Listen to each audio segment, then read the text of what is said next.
Bon, Donnarumma est proche d'un départ et Lucas Chevalier proche d'une arrivée. Salut les fraudes, j'espère que vous allez bien. On se retrouve pour une nouvelle vidéo pour parler du mercato du Paris Saint-Germain, mais plus précisément, bien sûr, de Gigio Donnarumma. On a déjà fait une vidéo hier pour parler un peu de ce qui se passait autour de Donnarumma, le fait que le club et l'agent de Donnarumma n'arrivaient pas à trouver un accord sur le contrat, le fait qu'il ne reste qu'un an de contrat à Donnarumma, donc forcément le PSG ne veut pas revivre une Mbappé en le perdant libre, donc s'il n'y a pas d'accord sur le contrat, son départ va devoir être envisagé dès cet été et il va devoir partir cet été. Le PSG qui défend ses intérêts, Donnarumma qui défend ses intérêts, bref, encore une fois, c'est un accord à trouver et un accord qui n'est pas trouvé. Donc le PSG a activé la piste Lucas Chevalier en cas d'échec dans les négociations avec Donnarumma, ce qui est le cas pour l'instant et à l'heure où on parle. Donc le plan B Lucas Chevalier a été activé et si réellement c'est un plan B, mais ça on va y venir tout à l'heure. Et ça c'est à peu près les infos qu'on a vues sur la vidéo d'hier. Maintenant, aujourd'hui, il y a d'autres choses qui sont sorties, il y a d'autres infos qui sont sorties, et ça commence à sentir mauvais pour Donnarumma au Paris Saint-Germain, et ça commence à sentir très bon pour Lucas Chevalier au PSG. Alors, encore une fois, les gars, il n'y a rien d'officiel, donc il peut se passer beaucoup de choses, c'est le football, tout peut évoluer très vite, mais quand tu vois autant d'informations sortir, ça commence à sentir le roux. C'est lui qui rejoint les champions d'Europe. Regardez bien la fois où il a traumatisé tous les attaquants de l'équipe de France. Ils sont tous choqués de ce qu'ils ont vu, c'est du jamais vu. Parce qu'avant de vous montrer la suite, dites-vous que c'est bouclé. Chevalier rejoint officiellement le Paris Saint-Germain pour 40 millions. Un contrat de 5 ans et sa visite médicale aura directement lieu en fin de semaine.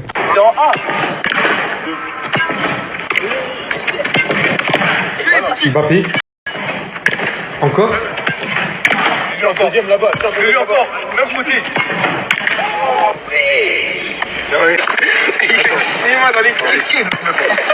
La vidéo elle continue comme ça jusqu'à ce qu'aucun attaquant a réussi à lui marquer un but. Et si ça vous en dit déjà long sur le joueur et son niveau, ce qui est le plus fou dans tout ça, vous savez ce que c'est que Donnarumma n'est même pas assuré à 100% de partir. Même si son agent actuellement exploite le marché, voir s'il a quelque chose d'intéressant pour lui. Fabrice Hawkins nous annonce qu'il pourrait y avoir une concurrence entre Donnarumma, donc s'il trouve aucune offre intéressante pour lui, et Chevalier qui vient littéralement d'arriver au Paris Saint-Germain, qui va tout simplement essayer de tout rafler.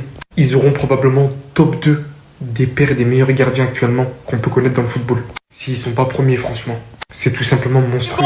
C'est bon, le futur numéro 1 de l'équipe de France est là. Qui veut dire que c'est ici que nos chemins se séparent. Donnarumma veut un salaire digne de l'OTAN à Madrid. Faut qu'en plus il est pas d'accord et Luis Enrique il a jamais aimé les jeux de Donnarumma. Merci pour tout, tu m'as apporté ce que j'avais besoin dans ma vie. Tu nous as apporté ce qu'on avait besoin dans la vie de tous les jours. La Ligue des Champions remportée par le Paris Saint-Germain 5-0 en finale de Ligue des Champions. Ben oui, c'est pas le PSG qui veut pas, c'est Donnarumma qui ne veut pas prolonger au PSG, c'est différent. Il juge la nouvelle politique salariale inappropriée. Le joueur est également déçu de ne pas avoir été soutenu par le club dans les moments difficiles. Il y en a eu, J'espère juste que cette image elle est pas vraie, qu'on n'a pas creusé pour rien. On a eu tes capacités maximum ces 6 derniers mois, j'espère. Dans tous les cas, Chevalier va venir au PSG, accord entre Lille et Paris, visite médicale prévue en fin de semaine, 50 millions bonus compris, il va signer jusqu'en 2030. C'était les 2 meilleurs gardiens du championnat. L'un va quitter le championnat, l'un va rejoindre le plus grand club de France. Je me dis quand même qu'il y a certains arrêts qu'on a vus en Ligue des Champions cette année, Chevalier il les fait pas. La frappe d'Odegaard contre Donnarumma où il se couche vite au sol, il y a pas beaucoup de gardiens qui la sortent. La parade qu'il fait contre Aston Villa où il est lobé. Le missile prédateur de Marcus Rashford et frappe consécutive contre Trossard et Martinelli. Si tu pars, ça va me faire mal. Parce que grâce à toi, on a remporté la coupe qu'on a toujours voulu avoir, la Ligue des Champions. Maintenant, si tu veux pas accepter la nouvelle clause de salaire, et frérot, c'est comme ça. L'histoire d'amour entre Donnarumma et Paris aura duré 6 mois seulement, le temps d'un snap. Parce que oui les gars, Donnarumma devrait quitter le PSG. Apparemment, ils ne sont pas d'accord sur des affaires de salaire entre le PSG et entre Donnarumma. Chacun ses raisons, chacun ses torts. On va pas rentrer là-dedans. Le PSG aurait déjà pris contact avec Lucas Chevalier. Le contrat serait prêt, le joueur serait d'accord. Tout est quasiment fait en cas de départ de Donnarumma. Mais bon les gars, pour les supporters du Paris Saint-Germain, ça reste quand même amer parce que Donnarumma, ça a été très conflictuel avec eux la relation parce qu'il n'était pas toujours bon, les supporters ne le remerciaient pas toujours assez, c'était un petit peu conflictuel. Et là, sur les 6 derniers mois où il a été excellent et décisif en Ligue des Champions, où il a été un des artisans principaux de cette coupe, cette fois il part. C'est bête parce que tous les ans, les supporters ils étaient prêts à le voir partir, etc. Et la seule année où ils veulent qu'il reste, eh ben il va peut-être partir. Maintenant, ça montre aussi, les gars, que Paris, ça a changé. Maintenant, Paris, les gars, ils se soumettent plus aux joueurs, ils se soumettent plus aux salaires et aux demandes. Et en plus, regardez, ils sont prêts à perdre Donnarumma et ils ont déjà préparé le futur, ils ont déjà travaillé le terrain. Maintenant, à voir ce qui va se passer réellement. Est-ce que Chevalier va venir? Est-ce que Donnarumma va partir? On sait pas. Mais de sûr, les gars, c'est que les deux ont des offres. Chevalier peut aller à Paris, il a une offre du PSG. Et Donnarumma, en cas de départ du PSG, il pourrait aller à Manchester United, Manchester City et d'autres clubs, j'ai vu, qui ont fait la demande. De toute façon, les gars, c'est quasiment sûr, hein, les clubs vont se l'arracher. Hein. Donnarumma, il a que 26 ans, même si ça fait longtemps qu'on le voit. Ça fait 10 ans qu'il est pro, il a été pro à 16 ans. Il a que 26 ans, il a atteint son meilleur niveau actuellement. Les clubs vont se l'arracher. Les gars, le foot, ça va vite. Donnarumma s'apprête à quitter le PSG. Et je commence déjà à entendre les mauvaises langues. Ouais, les Parisiens, vous êtes ingrats. Ouais, le PSG, c'est quoi ce club? C'est grâce à Donnarumma si vous avez la Ligue des Champions, blablabla. Alors c'est vrai, on va pas cracher dans la soupe. Donnarumma, il a fait 6 mois de malade. Et si on a pris la Ligue des Champions, il en fait partie, c'est un acteur majeur. Mais faut pas oublier que le club a changé. La direction a une autre vision. Il lui reste qu'1 an de contrat. Tu veux pas prolonger? Tu pars pas gratuit. Donc tu pars cette année, on te vend. Ils ont retenu la leçon avec Mbappé. Maintenant, ils veulent plus faire la même erreur. C'est fini de négocier en pleine année alors qu'il te reste que quelques mois de contrat. Après, tu joues avec nous. Non. Et faut pas oublier, ça fait 4 ans, il est là. Les 6 derniers mois qu'il a fait, ils sont fous. Mais faut pas oublier les 4 ans d'avant qu'il a fait aussi. Il nous a fait du mal, beaucoup de fois. Donc on crache pas dans la soupe, mais on n'oublie pas. Et aussi, oubliez pas, hein, Donnarumma, il a tué son club formateur pour de l'argent. Il est venu chez nous pour l'argent. Il a pas hésité à partir gratuitement du Milan AC.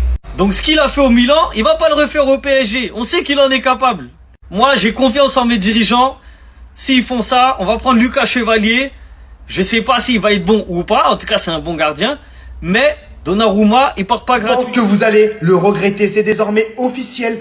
Donnarumma va quitter le Paris Saint-Germain. C'est le Lillois Lucas Chevalier qui va le remplacer. Accord verbal entre le PSG et le LOSC pour un transfert à hauteur des 40 millions d'euros et un accord avec le joueur sur un contrat de 5 ans. Alors oui, Lucas Chevalier, c'est un excellent gardien. Je pense qu'il va faire le taf au Paris Saint-Germain. On l'a bien vu la saison dernière avec Lille. Il a fait une saison incroyable, que ça soit en Ligue 1 ou en Ligue des Champions. Mais est-ce qu'il a les épaules pour remplacer un Donnarumma? Je ne sais pas. Oui, Donnarumma a souvent été critiqué au Paris Saint-Germain, des fois à juste titre, des fois non. Mais depuis cette année, le portier italien a vraiment franchi un cap et je trouve que le Paris Saint-Germain va le vendre au mauvais moment justement. Moi, je vous dis la vérité, c'est un gardien qui n'a pas été assez respecté au Paris Saint-Germain. Alors oui, certes, il a fait des boulettes, mais des fois, c'était à cause de la défense, mais les gens tombaient uniquement sur Truc qui vous choque avec Lucas Chevalier, parce que oui les gars, c'est officiel, Lucas Chevalier va signer au Paris Saint-Germain. Il y a eu un accord verbal entre le PSG et le LOSC avec un contrat de 5 ans. Sa visite médicale est prévue en fin de semaine, et donc pour le cas Donnarumma, une réunion devrait acter le départ de Donnarumma cette semaine. Le PSG va ouvrir la porte aux négociations avec un club étranger. Chelsea et Galatasaray sont les clubs les plus intéressés. Honnêtement, sur le fait qu'il parte, je trouve ça vraiment triste. Il est encore super jeune, il a seulement que 25 ans, et il est actuellement à son prime. Il faut le dire, Gianluigi Donnarumma va quitter le PSG par la grande porte. Et une chose est sûre, personne n'oubliera sa deuxième partie de saison. Mais revenons à Lucas Chevalier. Je viens de voir une stat, ça me choque. Lucas Chevalier va devenir le 5e gardien le plus cher de l'histoire. Moi perso déjà, ce qui me choque le plus, c'est que Kepa valait 80 millions d'euros. Ce qui veut dire que Lucas Chevalier est 2 fois plus nul que le Kepa de l'époque. Alors qu'actuellement, je pense qu'il est top 10 des meilleurs gardiens du monde. Et vous trouvez pas ça faible, 40 millions pour la qualité de ce joueur? Honnêtement, je comprends pas pourquoi il n'y a pas plus de gros clubs européens qui sont dessus. Manchester City, ils avaient besoin d'un gardien, pourquoi ils sont pas allés le chercher? Ou encore Manchester United pour remplacer l'autre fraude d'Onana.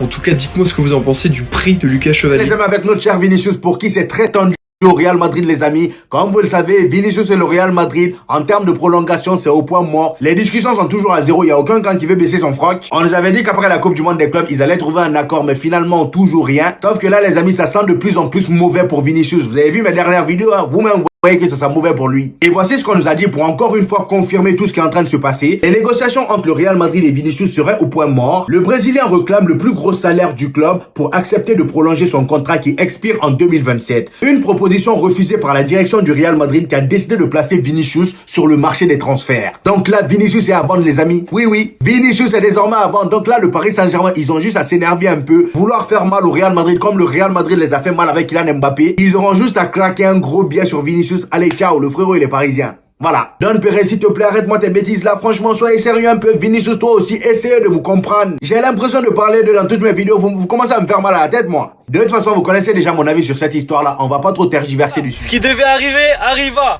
Le Real met en vente Vinicius Junior. Ah là là là là là. Sacré Kylian. Eh non, Kylian, c'est mon gars.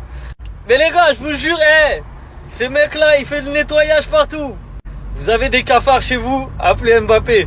Vous avez des voisins qui font trop de bruit, appelez Mbappé. Vous croyez qu'il est là pour rigoler? Il vient, il fait le ménage. En vrai les gars, c'est une dinguerie. T'as vu, bon peut-être c'est un faux article là, Vinicius en vente, c'est Canal+ qui a sorti ça, mais c'est quand même une dinguerie. Genre il vient, Rodrigo départ, Vinicius départ. Vous allez dire je parle trop de lui, etc. Je vous jure, je l'aime bien à la base, Kylian. J'ai fait une émission, je le défends. Ils étaient 10 anti-Mbappé contre moi, c'était moi le pro-Mbappé. Ça veut dire, c'est mon gars. Il est trop fort de base. Mais ça me choque comment il fout la merde partout où il va en fait. Après peut-être ça va être à son avantage hein. Peut-être que là tout le monde va partir, le Real va jouer pour lui dans les futures années et le Real va gagner avec lui. Et c'est quand même choquant. Vini, on parle de il y a quelques mois, c'était censé être lui le Ballon d'Or. C'est lui qui fait gagner la Ligue des Champions au Real Madrid. C'est vrai, il est trop gourmand par rapport au salaire. Le Real ils peuvent pas lui donner autant qu'Mbappé parce qu'il rapporte pas autant d'argent. Tu vois, c'est du business. Mais en mode tu veux faire le malin, vas-y dégage. Qu'est-ce qu'on est devenu, les gars? Qu'est-ce qu'on est devenu? L'agent de Vinicius Junior a demandé au Real Madrid d'égaler son salaire à celui d'Mbappé, afin de prolonger jusqu'en 2030. Le Real Madrid refuse et n'envisage même pas de rencontrer son agent prochainement. Mais les gars, c'est... Aïe, on est où? En fait, moi, j'ai envie de m'exprimer face au Real Madrid. Vous voyez l'agent de Vinicius? Voilà, il a été fort sympathique, en fait, avec vous. Il a demandé le même salaire que Kylian Mbappé. C'était le minimum même à demander pour une prolongation jusqu'en 2030. Les gars, je veux parler très français. Voilà que Vinicius, on le pisse dessus, on le chie dessus. On voit pas l'importance que Vinicius il a dans l'effectif du Real Madrid. Tout ce qu'il a apporté auparavant, tout le travail qu'il a fait au sein du Real Madrid. On le voit tout simplement comme un joueur lambda, comme un vulgaire rookie. Imaginez à quel point on respecte pas Vinicius. On l'a même comparé à Rodrigo pour qu'il puisse se poser sur le banc. Les gars, vous avez aucun respect, vous avez aucun amour envers lui. Moi, si j'étais l'agent de Vinicius, j'allais même demander au-dessus de Kylian Mbappé. Ça devrait être le numéro 1 en termes de salaire. Que vous le vouliez ou non, j'en ai rien à battre. Moi, je fais pas de marketing, je fais que du football. Au football, c'est qui t'a apporté le plus? C'est Vinicius Junior. Il t'a remporté Ligue des Champions 2 fois, en étant une fois le protagoniste. En Liga, il a été très très important au sein du Real Madrid. Et toi, maintenant que tu l'as usé, tu l'as pressé, tu imagines que Erling Haaland et Kylian Mbappé pourraient jouer ensemble. Mais quel manque de respect! Quel manque de respect! Le mieux, c'est que je m'arrête là parce que sinon je veux trop insulter. Donc, comme il a été dit, une situation qui a poussé le club espagnol à le mettre en vente. Ce serait la tempête. Ce serait la tempête. Mais je vous lis le truc et on réagit après. L'histoire d'amour entre le Real Madrid et Vinicius Junior bat de l'aile. Arrivé de Flamengo à l'été 2018 contre 45 millions d'euros, l'ailier brésilien de 25 ans connaît une carrière idyllique avec les merengues, auteur de 106 buts et 83 passes décisives en 322 rencontres. Il a remporté 2 fois la Ligue des Champions et 3 fois la Liga. C'est... Respect le Vini, hein. Respectez le Vini, les gars. Des accomplissements énormes pour le natif de São Gonçalo, qui reste néanmoins sur un dernier exercice plus compliqué malgré les statistiques toujours aussi solides, 22 buts et 19 offrandes en 58 rencontres. Les stats, en vrai, elles sont pas très mauvaises du tout hein, concernant la saison de Vini. Sous contrat jusqu'en juin 2027, Vini Junior est ouvert à une prolongation avec la Casablanca, mais ça coince. Après plusieurs mois de négociations, les négociations sont au point mort, en cause les exigences de Vinicius Junior, je dirais même plus surtout de son entourage, qui réclame un salaire similaire à celui que touche l'autre star de l'effectif, Kylian Mbappé, et tout comme à Manchester City, un Haaland. Donc je pense que l'entourage veut mettre Vinicius, parce que les médias, ils jouent beaucoup sur Mbappé, mais en fait, Vini, de ce que j'ai compris et des infos que je vous ai déjà partagées, l'entourage est dans l'idée de mettre de Vini dans un aspect d'avoir ce que les plus gros joueurs en Europe peuvent toucher tout simplement.